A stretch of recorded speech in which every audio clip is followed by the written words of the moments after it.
Nessa semana, o Senado enterrou aquela proposta que mudava a Constituição para proteger congressista fora da lei. Foi uma resposta aos protestos do último domingo, 21 de setembro, que pediam justamente isso: o enterro da PEC da blindagem.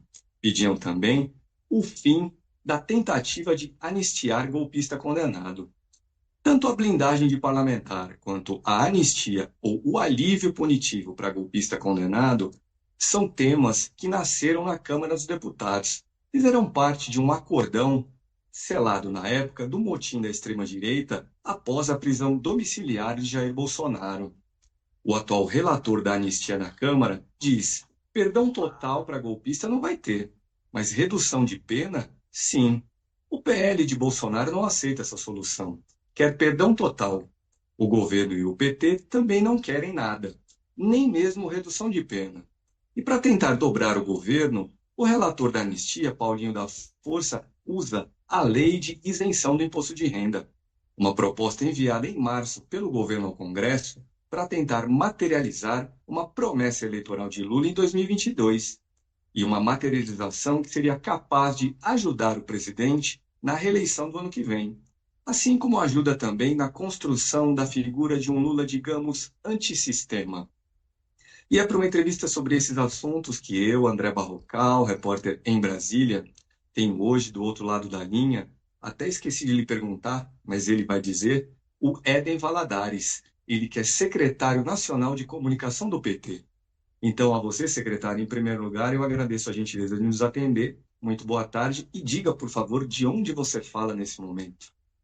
Oi, André, boa tarde, Barrocal, boa tarde, amigos da Carta Capital. Eu estou agora na capital da Bahia, cidade do São Salvador da Bahia, acabei de chegar de Brasília, e vou cumprir a agenda aqui esse final de semana aqui no estado, tenho algumas agendas ainda do PT, agendas municipais do PT, uma agenda com o governo, e na segunda-feira eu estou de volta a Brasília. Mas obrigado pelo convite, é uma satisfação estar aqui.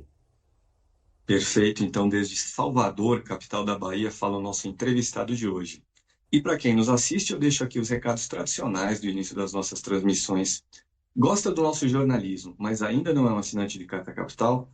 Torne-se um agora. Entre no site www.assinecarta.com.br e se informe a respeito das condições de assinatura. Gosta aqui do nosso canal no YouTube, mas ainda não se inscreveu nele? Inscreva-se agora também. Clique aí no botão, curta, comente, compartilhe nossos vídeos. Compartilhe em especial esse aqui que você vê nesse momento. E se você tem interesse de fazer perguntas para o nosso convidado, pode enviá-las pela caixa de comentários que existe ao lado do vídeo no YouTube. Então, secretário, eu lhe perguntaria inicialmente o seguinte: o que causou os protestos do último domingo, dia 21 de setembro? Vimos manifestações aí em mais de 20 cidades, em São Paulo e no Rio de Janeiro. Os cálculos apontam que havia 40 mil pessoas, pelo menos, em cada uma das cidades. O que aconteceu?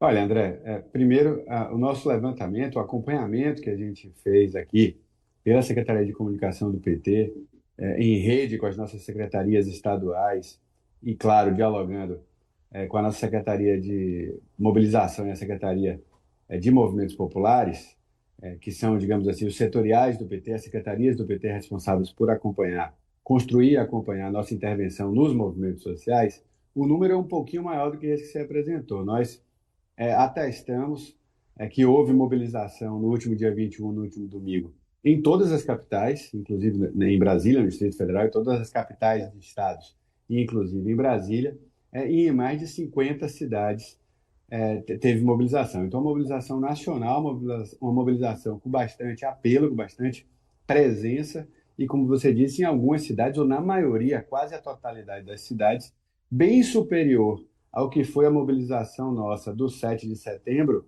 com o grito dos excluídos e tal, naquela mobilização pela soberania e pela independência do país, como também muito maior do que foram as mobilizações da direita ou da extrema-direita na defesa do ex-presidente condenado e preso Jair Bolsonaro, que fizeram mobilizações paralelas às nossas no 7 de setembro. Então, eu penso que a gente vem numa escalada, respondendo a sua pergunta, eu penso que a gente vem numa escalada, a gente vem acumulando a retomada das ruas, por assim dizer, pelo conjunto das esquerdas, não só do PT, os movimentos sociais, os partidos de esquerda, a sociedade civil organizada como um todo.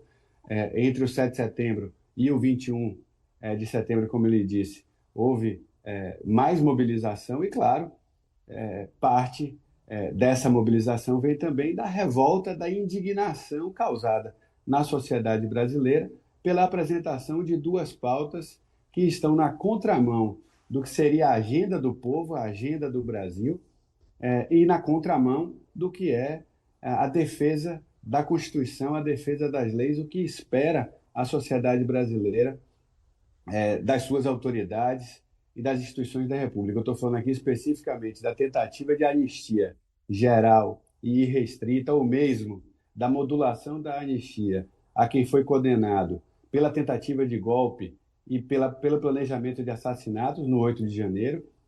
O núcleo número um, como assim foi dito no julgamento, foi condenado todos os acusados condenados a mais de 20 anos por terem se articulado, tentado implementar um golpe militar no nosso país e planejado o assassinato dos adversários que venceram as eleições. Estou falando aqui do presidente Lula, do vice-presidente Alckmin e do presidente, então presidente do TSE à época, Alexandre de Moraes. A tentativa de, depois de condenado, de aliviar a pena, de perdoar a pena, de livrar da cadeia essas pessoas que tiveram direito de defesa, que tiveram um julgamento justo e foram condenados, mobilizou a sociedade, como, claro, mobiliza a sociedade a tentativa da extrema-direita e do chamado centrão no Congresso Nacional de aprovar um tipo de salvo-conduto para que as autoridades parlamentares, não só os deputados, presidentes de partidos, deputados estaduais, um completo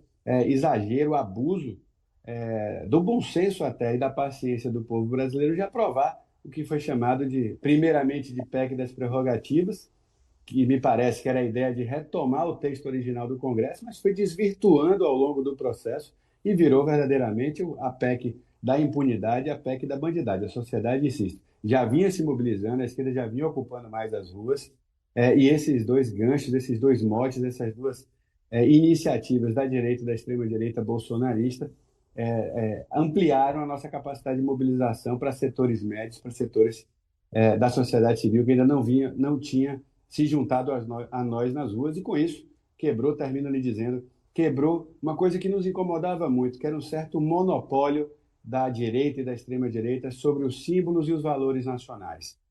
Nós resgatamos e devolvemos ao povo brasileiro o uso da nossa bandeira, o orgulho de ser brasileiro, o uso dos símbolos nacionais. Secretário, a direita não tinha exatamente o monopólio das ruas, mas vem sendo capaz há um tempo de mobilizar mais gente aí do que o campo progressista e tal. Você diria que, a partir do que a gente viu domingo, esse jogo pode mudar? Ou o que aconteceu domingo foi só um soluço, digamos assim? Eu não só acredito, como vamos trabalhar para que mude.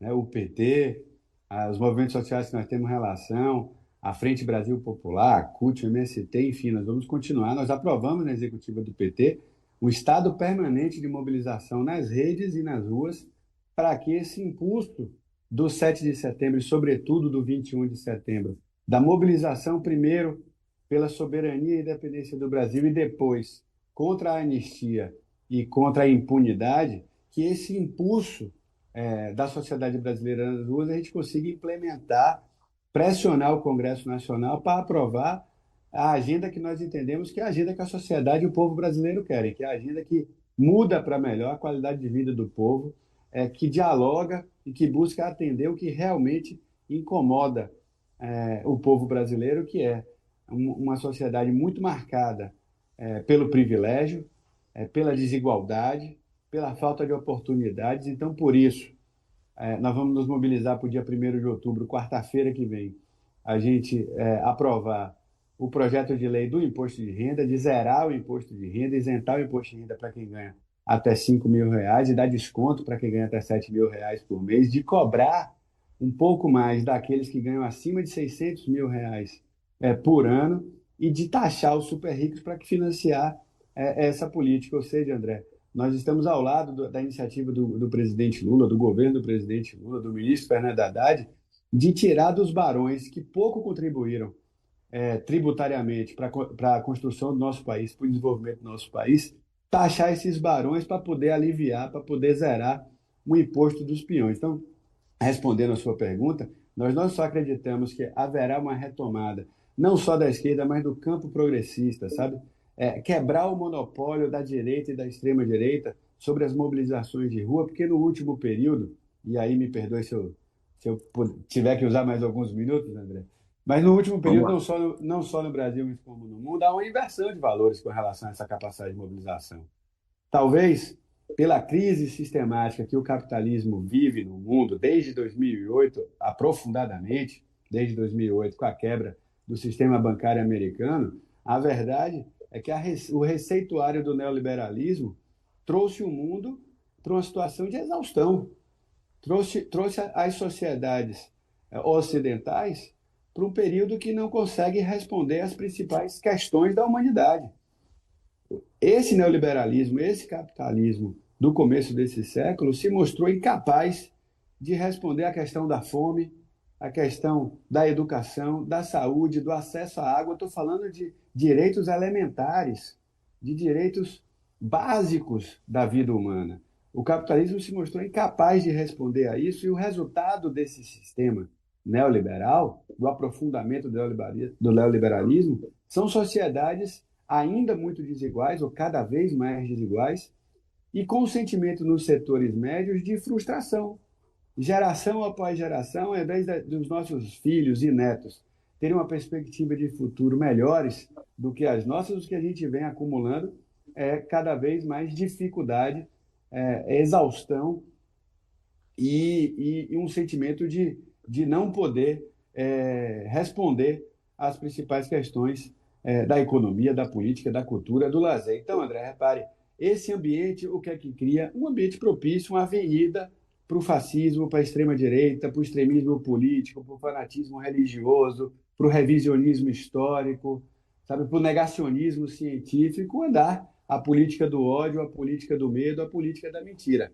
Já foi assim no século passado, foi nesse tipo de caldeirão sociocultural que emergiu o fascismo, que emergiu o nazismo e que emerge agora a política de extrema-direita na Europa, na América do Norte e aqui na América Latina e na América do Sul. Então há uma inversão. Quem ocupa as ruas como sendo antissistema são aqueles que, ao invés de serem revolucionários no sentido de destruir o sistema naquilo que é pior, ou de rever os valores do sistema, que é aprofundá-lo, gerando mais desigualdade, mais preconceito, mais discriminação, mais opressão, e não menos, como seria um processo, digamos, revolucionário. Então, é um processo reacionário e a direita reacionária que estava ocupando as ruas. Mas, em bom português, essa máscara está caindo. A sociedade brasileira hoje percebe, a partir da condenação de Bolsonaro, a partir do ataque do presidente Trump dos Estados Unidos ao Brasil, quem verdadeiramente ama o nosso país e quem não ama.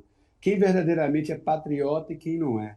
A partir da PEC da impunidade e da anistia, fica revelado quem defronte a um caso de corrupção, ou defronte a um crime contra o Brasil, como foi a tentativa de golpe, quem verdadeiramente quer ver a lei implementada ou quem quer ver a lei sendo atropelada por interesses pessoais ou de sua família. Então, muda-se, desnuda-se, eu vou chamar assim, abre-se as cortinas para a verdade. Qual é a verdade? A extrema-direita nunca foi antissistema, ela nunca foi anticorrupção, ela nunca esteve ao lado do povo, ela nunca colocou o Brasil e a nossa nação acima dos seus interesses.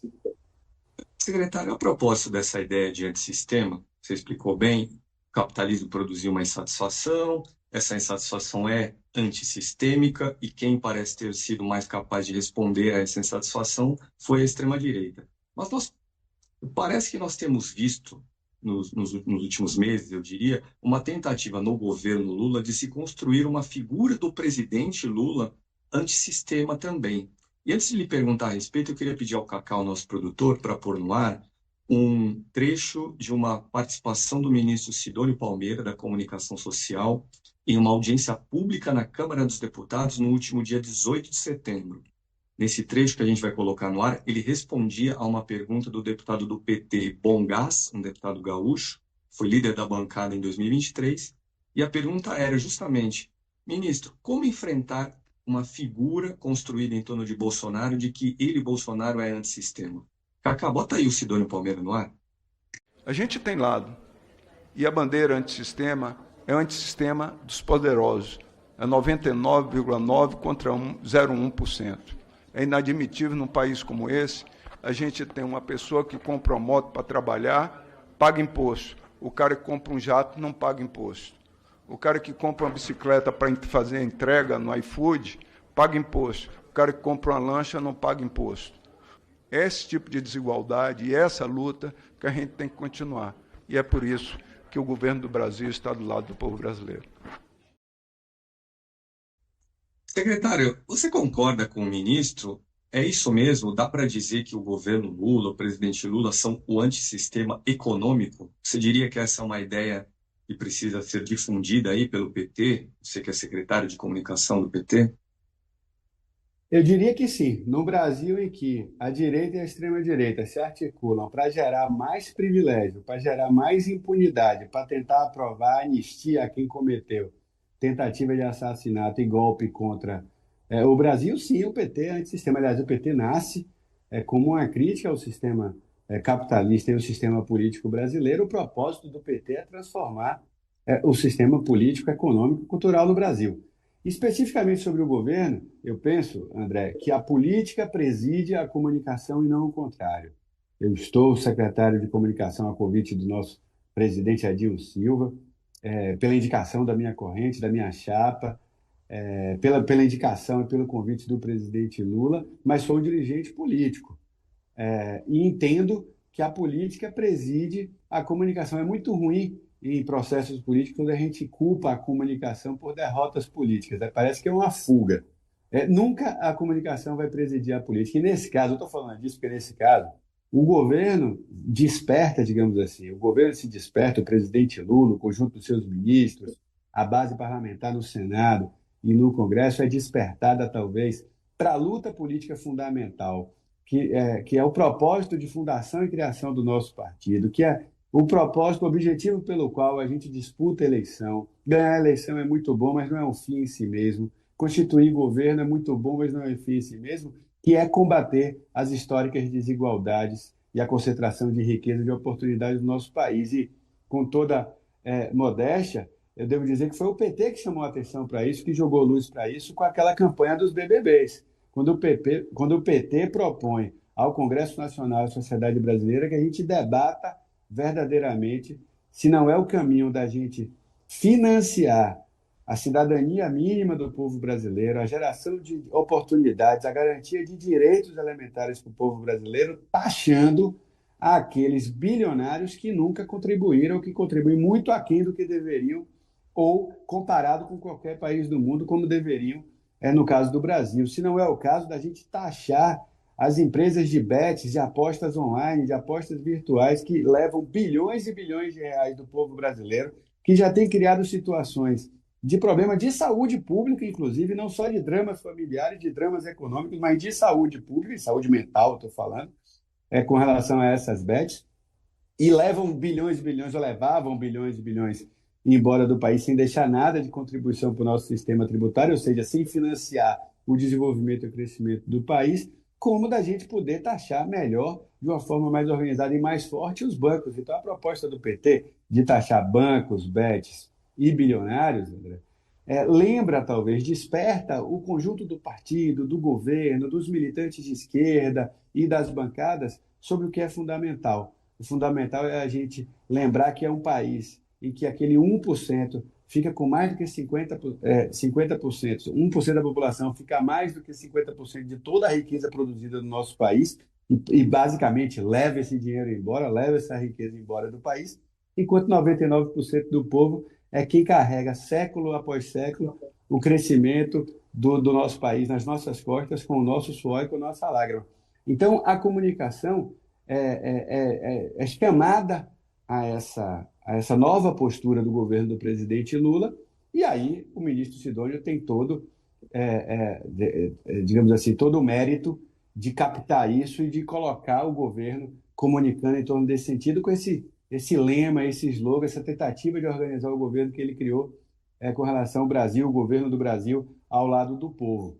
Mas penso eu que a política veio antes, a decisão do presidente Lula veio antes de priorizar as promessas de campanha, os compromissos de campanha que dialogavam com isso, com acabar com os privilégios, combater os privilégios e acabar e combater a desigualdade do nosso país. Daí vem a taxação dos super ricos, daí vem a isenção, zerar o imposto para quem ganha menos de 5 mil, daí vem um tema que ele já está colocando para debate, daí veio a PEC da segurança, enfim, daí veio o gás do povo, daí veio isentar a conta de luz para os mais pobres, e ele já aponta o próximo passo quando o presidente Lula já começa a falar, por exemplo, se não é o caso da gente debater e construir um pacto nacional em torno da tarifa zero.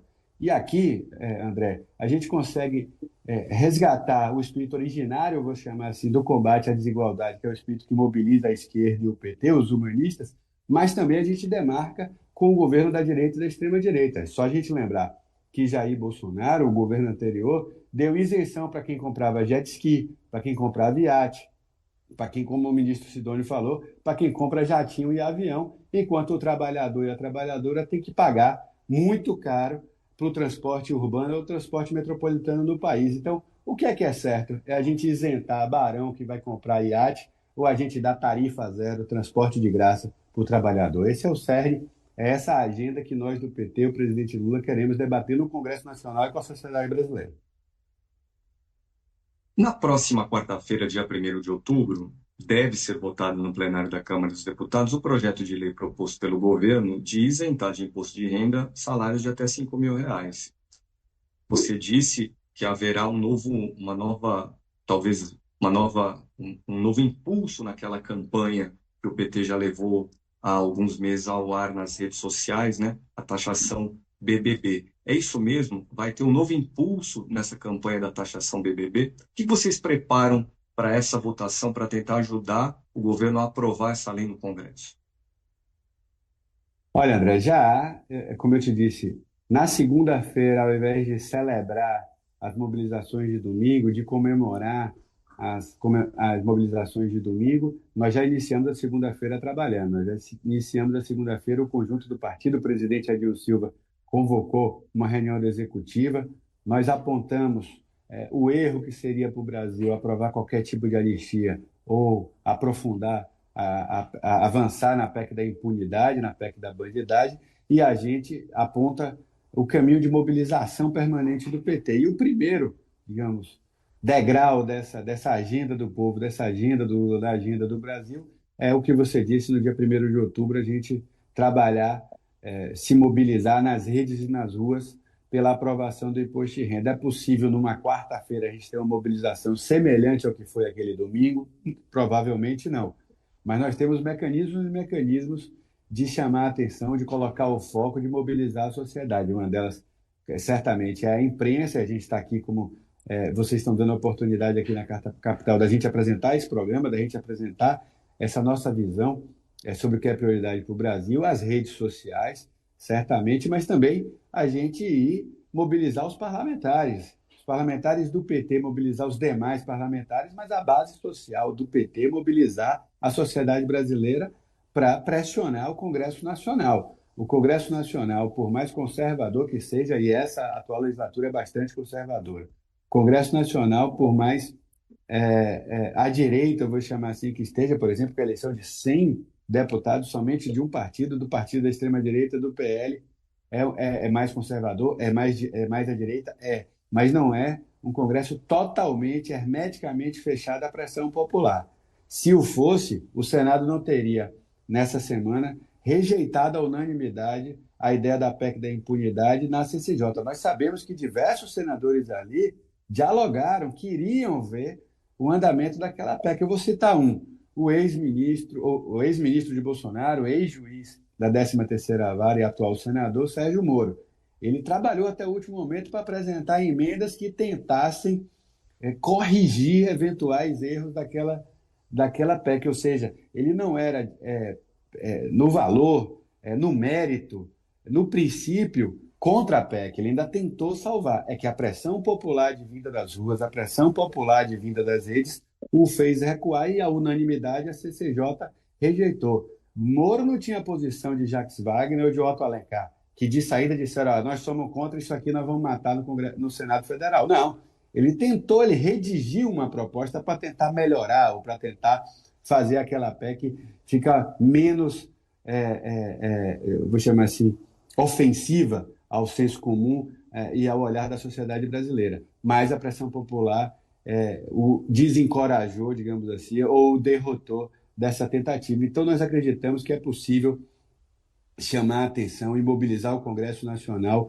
para iniciar um processo de aprovação de uma agenda que não signifique retrocesso, que não signifique anistia, que não signifique impunidade, que signifique, sim, combate à desigualdade, combate ao privilégio, geração de emprego, prosperidade, crescimento e desenvolvimento para todo o país. E a propósito do enterro dessa PEC da blindagem, o presidente Lula fez um comentário público, foi perguntado lá nos Estados Unidos, pouco antes de voltar ao Brasil. E antes de lhe perguntar a respeito também, Éden, peço ao Cacá, o nosso produtor, para pôr no ar esse trecho da entrevista de Lula dada nos Estados Unidos pouco antes de voltar ao Brasil. Vamos lá? Cacá com o Lula? Mas era previsível que isso ia acontecer. Era previsível. O que eu acho equívoco histórico foi colocar aquela PEC em votação. Desnecessária, provocativa, e passou um sinal péssimo para a sociedade brasileira. Ora, o único jeito das pessoas serem protegidas é as pessoas não fazerem coisa errada. Você não pode querer uma proteção que a sociedade não tem. Secretário, o presidente Lula, não exatamente nessa declaração, mas em outras, tem sido crítico, digamos assim, um crítico direto do Congresso, de deputados. Ele deu uma entrevista outro dia para um podcast evangélico em que disse: não dá para esperar, ou melhor, os direitos sociais previstos na Constituição não saíram do papel até hoje porque a Câmara dos Deputados está cheia de político que é classe média alta e rico, não é político trabalhador.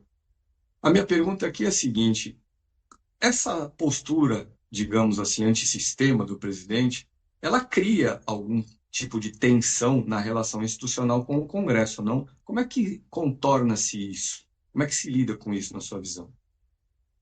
Não sei se é o caso de contornar, não, André. Eu acho que nós temos que.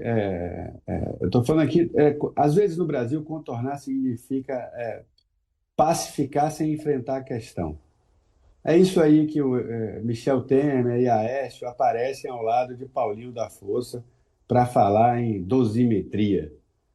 Sabe? Parece aquela coisa do bota panos quentes para não enfrentar a questão de mérito e o que divide o país. O que o presidente Lula falou agora nesse trecho que nós vimos é verdade. É um descalabro aprovar essa PEC e o caminho dela, se prevalecesse o bom senso como prevaleceu, se prevalecesse algum espírito público como prevaleceu, se prevalecesse alguma escuta da sociedade como prevaleceu, o caminho dela era ser arquivada mesmo. E com relação ao Congresso, ele não fala do Congresso enquanto instituição, ele fala daqueles que ocupam as cadeiras de deputados e senadores e que representam os interesses, o lobby, defendem uma visão de país ainda excludente. Eu estou falando aqui de deputados e deputadas, senadores e senadoras que são contra qualquer iniciativa que signifique taxar um pouco mais uma pequena elite de 140 mil pessoas para beneficiar os outros 20 milhões, no caso do imposto de renda, especificamente no caso do imposto de renda, da isenção até 5 mil. É taxar 140 mil brasileiros, olha só, no universo de quase 220 milhões. A gente taxar 140 mil CPFs, 140 mil pessoas que vão financiar a possibilidade de zerar o imposto, de isentar ou diminuir a alíquota para mais de 20 milhões de pessoas. E ainda há, infelizmente, a maioria do Congresso Nacional, que representa os interesses desses apenas, desse que a gente chama comumente de 1%, que reagem, que resistem, a qualquer tipo de iniciativa que combata privilégios e que combata a real desigualdade no país. Então, lhe dizendo, não sei se o presidente Lula deve contornar no sentido de apagar um conflito, de apagar um conflito de ideias, de apagar um conflito social. Não é possível, André. Deveria ser consenso no nosso país, moral, a gente taxar essa elite que vive de renda, que não produz efetivamente riqueza para o nosso país e que ainda leva esse dinheiro embora sem deixar nenhum imposto. Deveria haver um pacto nacional, no mínimo pela moralidade disso, sabe? Se não tem senso de igualdade, de fraternidade, de solidariedade, se não quer trabalhar pela diminuição das desigualdades sociais, no mínimo, moralmente, isso já é absurdo. Isso é uma das chagas, André, que marca o nosso país e são motivo de vergonha para o Brasil no mundo. A enorme desigualdade social e a concentração de riqueza, sem parâmetro no mundo, sem igual no mundo, a chaga da escravidão e do racismo institucional, estrutural no nosso país, e a chaga da pobreza e da fome. Um país que é um dos 5 maiores em território, uma das 8, 9, 7 maiores economias do mundo, 5, 6 da população do mundo ainda convive com milhões de crianças dormindo com fome. É uma chaga social histórica que nos envergonha. Aí o presidente Lula está certo quando ele dizer que na Constituição existe o direito à segurança alimentar, existe o direito à educação, existe o direito à moradia, à saúde, enfim, e eles não são efetivados, muito provavelmente, o presidente Lula está certo, porque setores da política brasileira são financiados e defendem o interesse do 1% da população e fecham os olhos ou viram as costas para os 99%. Agora, esse 1% é pequeno em tamanho, mas é poderosíssimo em influência e em dinheiro, e é uma das razões para a gente ter um Congresso dominado pela direita, um Congresso dominado por empresários, por grandes produtores rurais.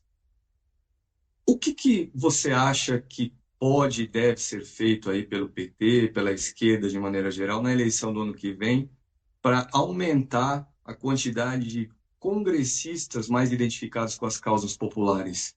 Ou não tem muito o que fazer hoje diante de uma realidade, por exemplo, de emendas parlamentares de 50 bilhões de reais por ano e com caráter impositivo?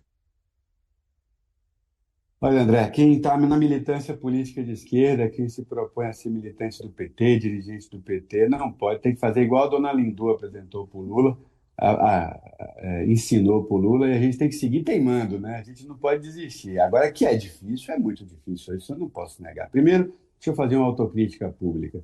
A gente não poderia ter deixado a chama da reforma política em fogo brando como ficou. A reforma política, a reforma do sistema político e eleitoral do país, talvez fosse a principal reforma que, ao longo dos nossos governos, a gente deveria ter feito e não o fez.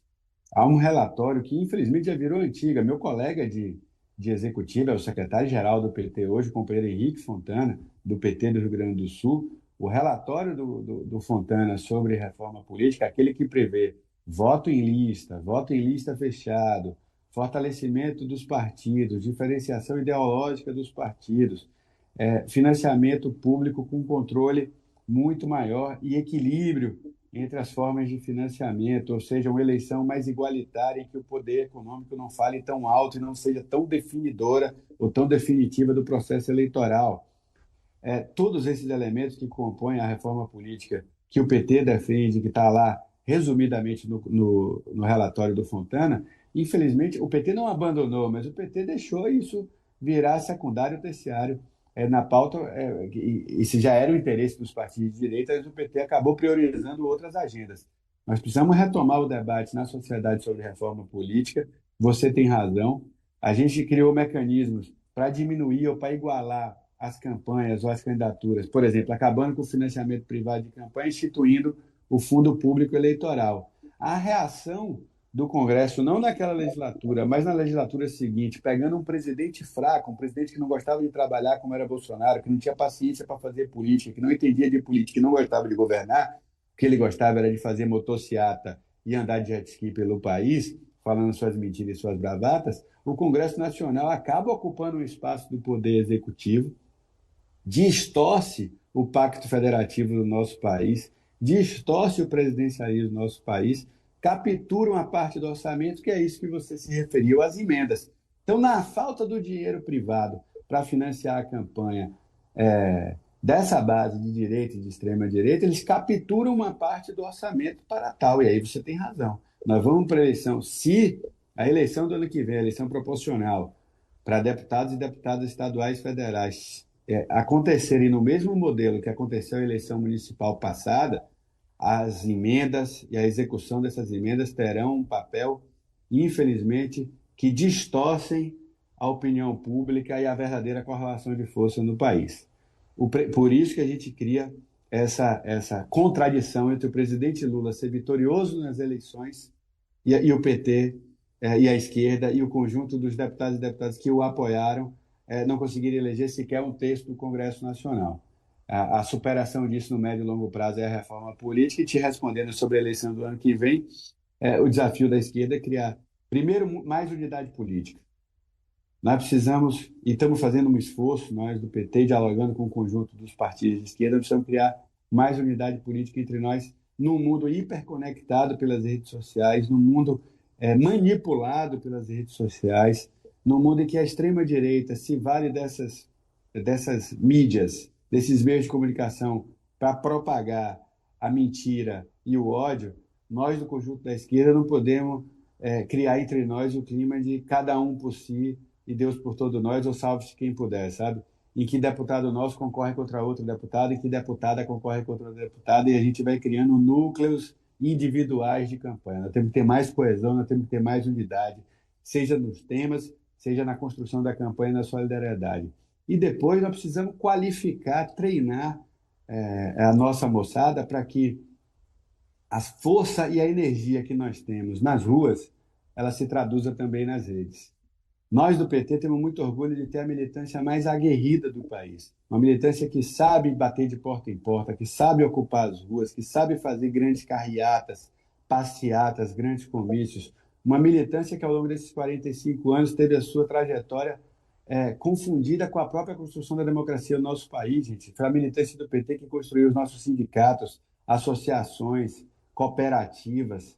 Então, essa força que a gente tem nas ruas, nós precisamos também traduzi-la nas redes. Esse exército de argumento para destruir a mentira, esse exército de verdade para combater o ódio, que a gente já tem nas ruas, nós precisamos levar para as redes. Isso significa mais investimento do partido em treinamento, em qualificação, em a gente ter humildade para estudar, para entender, porque não vai ter jeito, apesar de ser uma briga absolutamente injusta, porque nós estamos falando de plataformas que se pretendem públicas, mas que são regidas pelo regime privado e obedecem primordialmente o interesse dos seus donos, dos seus acionistas. Em bom português, o Facebook ou qualquer outra rede social, para não citar todas, não são regidos pelo espírito público democrático. Hoje, atualmente, ainda mais no universo sem regulamentação como é no país, são regidos pelos interesses da sua matriz e da obtenção de lucros. Então, para o conjunto da esquerda já é desigual, já é difícil essa arena de disputa política, mas não podemos desistir dela. Nossa militância não vai sair das redes sociais, nossa militância não vai sair dos aplicativos de mensagem instantânea, nossa militância não vai voltar para o século XIX do dia para a noite. Então, se a nossa militância está lá, se o eleitor está lá, se a sociedade brasileira está lá, nós do PT e da esquerda, nós eleitores do Lula, também precisamos estar lá para disputar as eleições.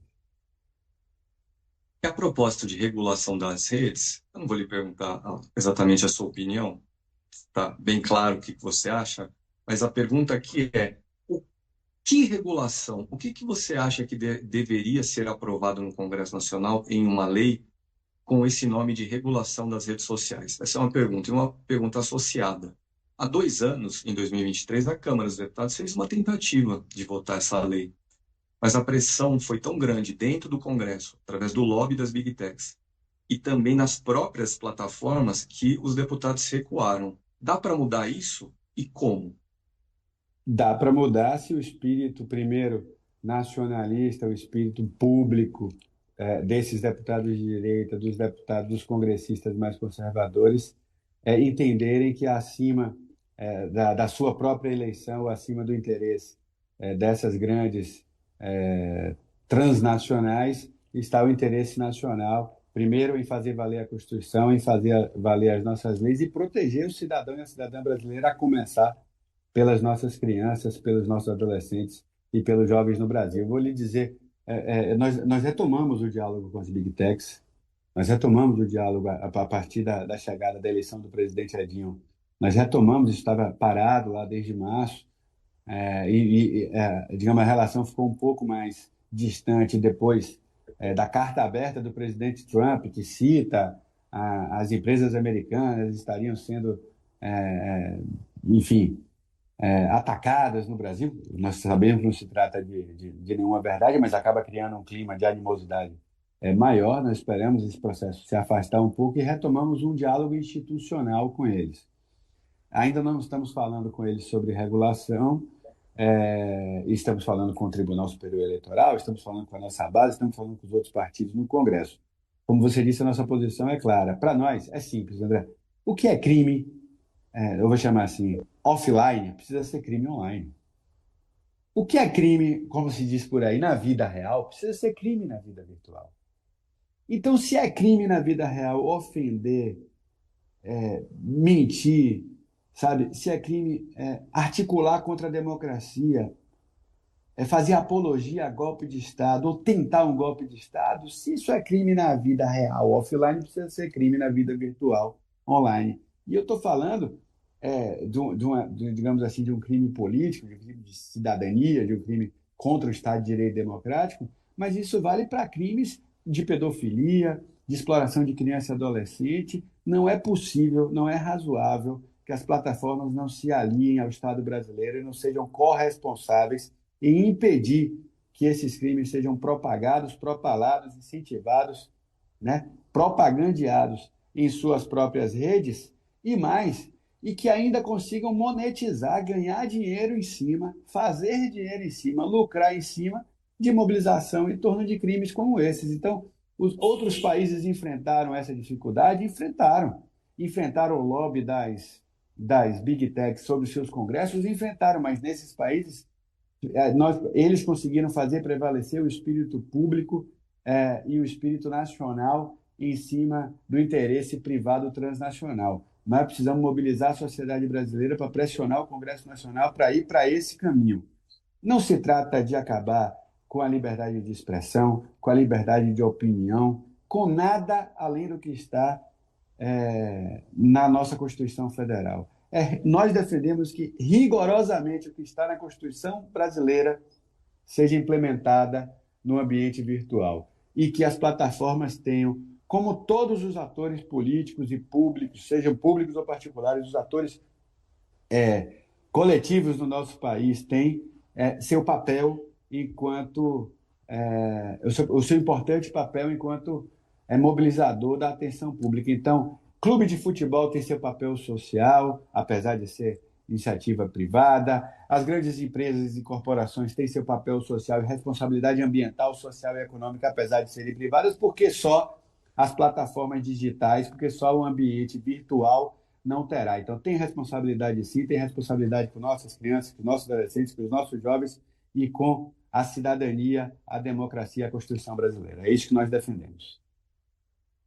Secretário, para voltar aí ao tema ruas, houve os protestos no último domingo aí contra a PEC da blindagem, mas também contra anistia e ou redução de penas para golpista condenado.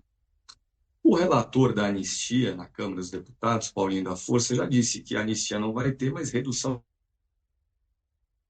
Qual é a sua posição e a posição do PT sobre redução de penas? E, supondo que seja uma posição contrária, como é que o partido vai trabalhar para chacoalhar, digamos assim, as ruas de novo, para que a Câmara dos Deputados não coloque em marcha a anistia ou a redução de penas? E se a Câmara o fizer, se no Senado pode ser diferente a história? André, como eu te disse, a executiva do PT, a executiva nacional do PT, aprovou a nossa posição. Nós estamos em estado permanente de mobilização e somos contra qualquer tipo de anistia qualquer tipo de impunidade, qualquer tipo de dosimetria, como foi alcunhado aí ao longo da semana passada. Mas, primeiro, nós entendemos que se for para fazer uma reforma do Código Penal ou do Código de Processo Penal, ele deve ser feito com uma grande mobilização no país, mobilizando juristas, acadêmicos, o Congresso Nacional, estudiosos, juristas, enfim, para fazer uma reforma ou uma renovação do Código Penal geral, e não para atender especificamente o interesse desses ou daqueles réus condenados. Então, já começa errado, já começa torto, sabe? Nós não podemos abrir o debate de reformar qualquer trecho que seja do Código Penal, ou seja, qualquer lei penal do Brasil, para atender um crime específico, numa data específica, com réus condenados específicos. Está errado. Está absolutamente errado. Então, o PT é contra essa conversa de anistia, contra essa conversa de dosimetria, de diminuir o tempo de prisão. Eles têm mania, eles que eu estou falando aqui, a direita, a extrema-direita, de manipular a opinião pública através, digamos assim, de sentimentos.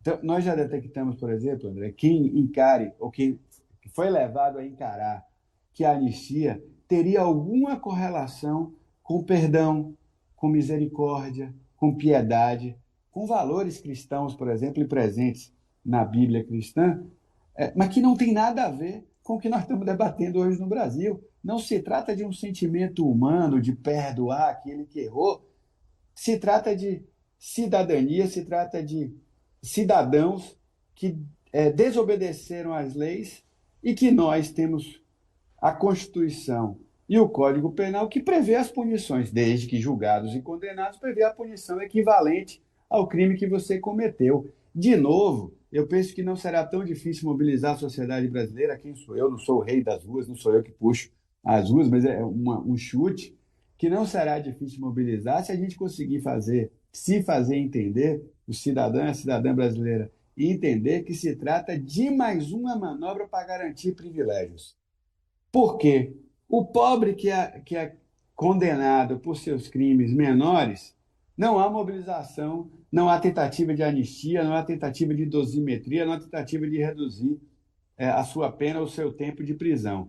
Aí, quando poucos poderosos, alguns generais, um ex-presidente da República, pela primeira vez em 525 anos de Brasil, pela primeira vez em cento e poucos anos de República, são devidamente julgados, condenados e presos, aí o parlamento vai se mobilizar para diminuir a pena, está errado.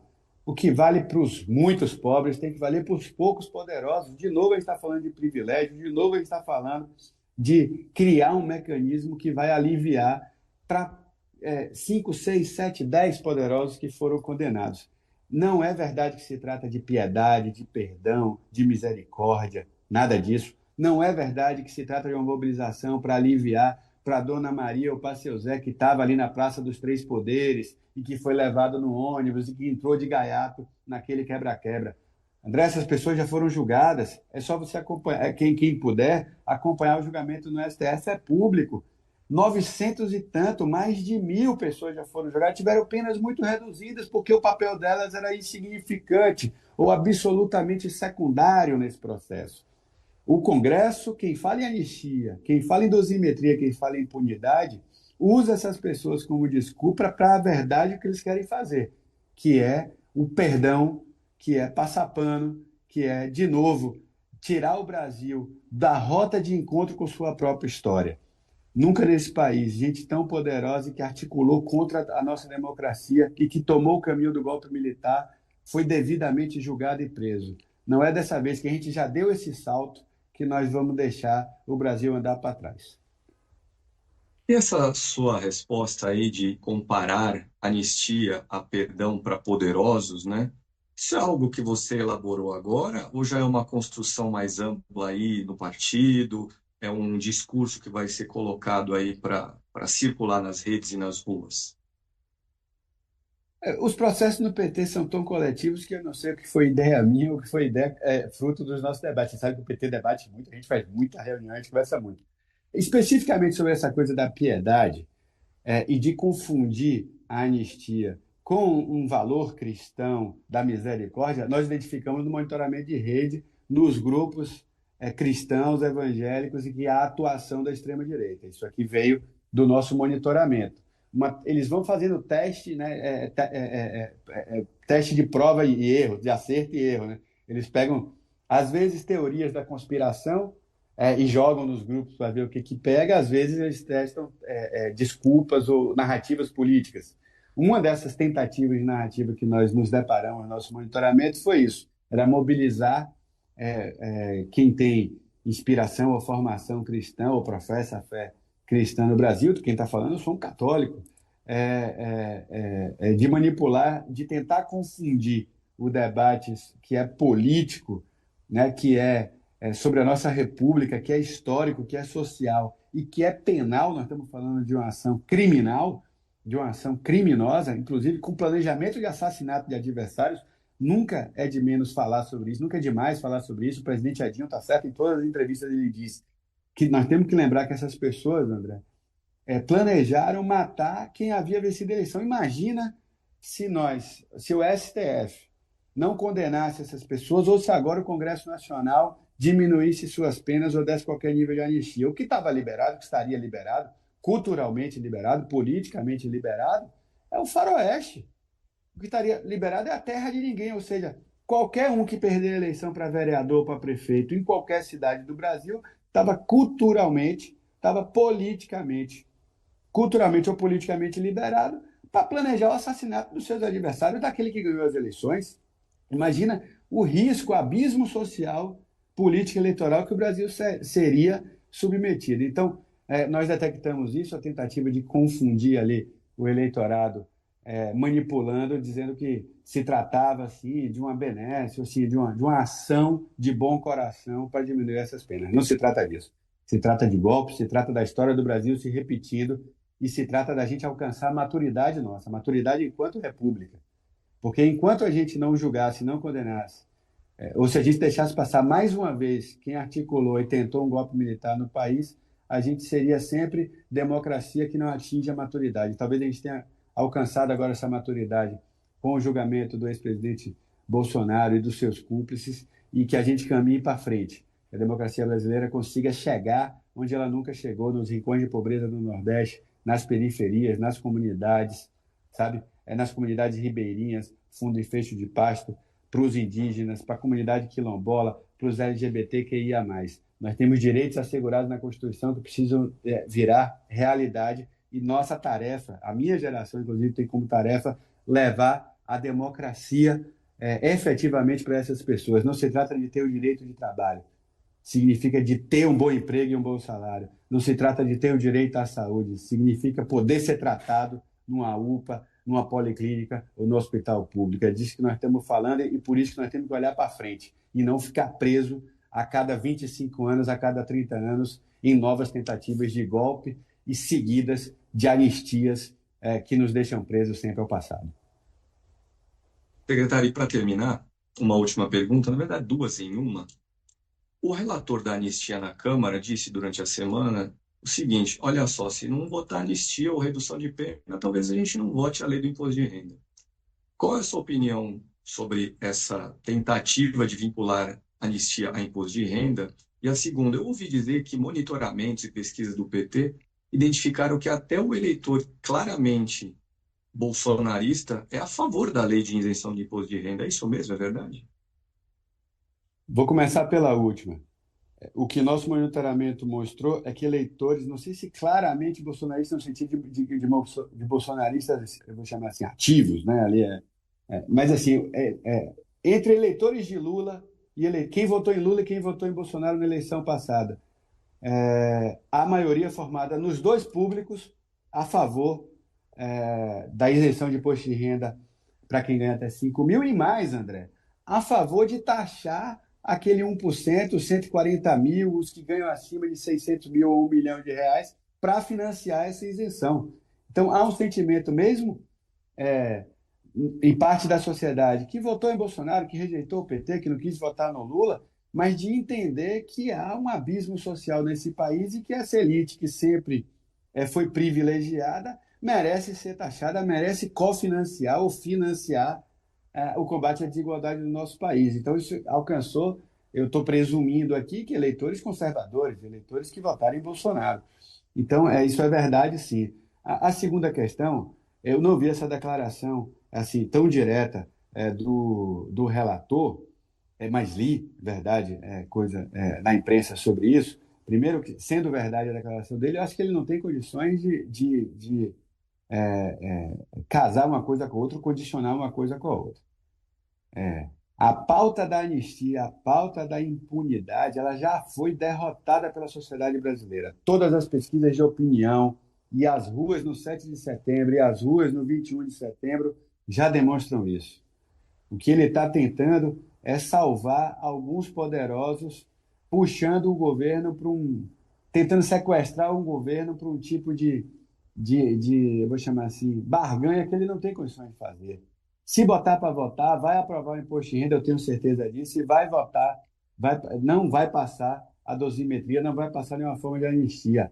Eu insisto, o nosso Congresso, apesar de conservador, apesar de mais de direita, saiu mais de direita das últimas eleições das urnas, ele não é hermeticamente fechado às pressões populares. Deputados e senadores são candidatos na próxima eleição. Eles não querem ver seus nomes ligados a quem promoveu mais privilégio ou a quem reduziu pena, tirou da cadeia quem já foi condenado.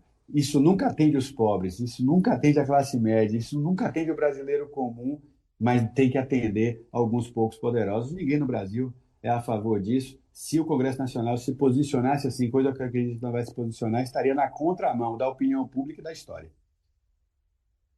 Perfeito, secretário. Então, com essa sua resposta, eu gostaria de encerrar a nossa entrevista e de mais uma vez agradecê-lo pela gentileza de ter atendido aqui o nosso pedido. Muito obrigado. Muito obrigado a você, André, muito obrigado, Barrocal, muito obrigado, Cacau, muito obrigado à Carta Capital pela oportunidade, por convidar o PT, estamos sempre à disposição.